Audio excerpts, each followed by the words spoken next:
जान जान कह के जान ले लेलू जान हो, जान जान कह के जान ले लेलू जान हो।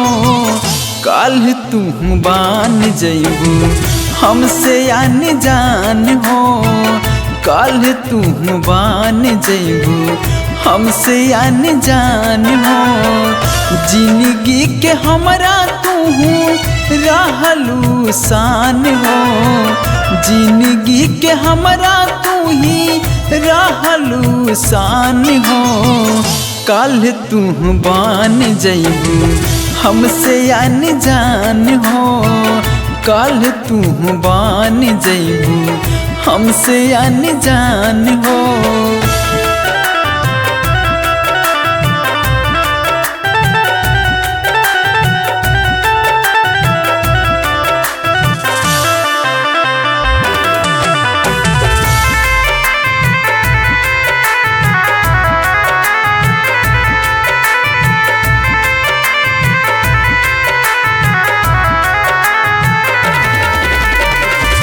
जिंदगी के सारा धन तोह पे लुटैनी, प्यार करके तोहफा ई कहा पाइनी।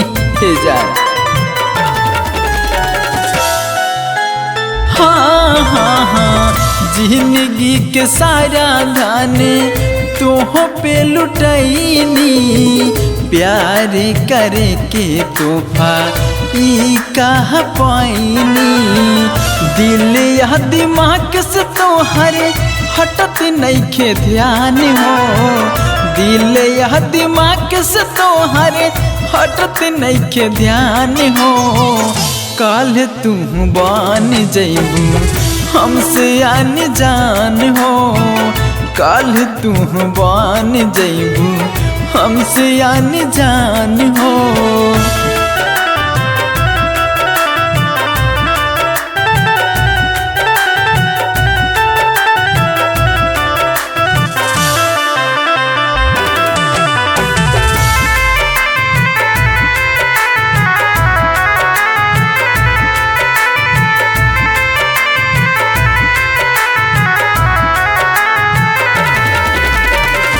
पागल पागल कह के अब कर देबू पागल, नैया के डोर दीपा तुम्हारे से लागल।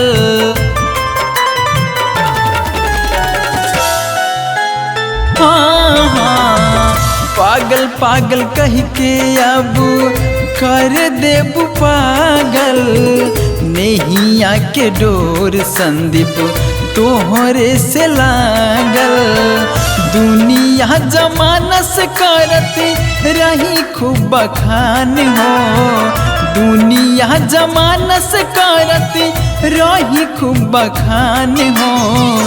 काल तू बान जइबू हमसे आन जान हो, काल तू बान जइबू हमसे आन जान हो।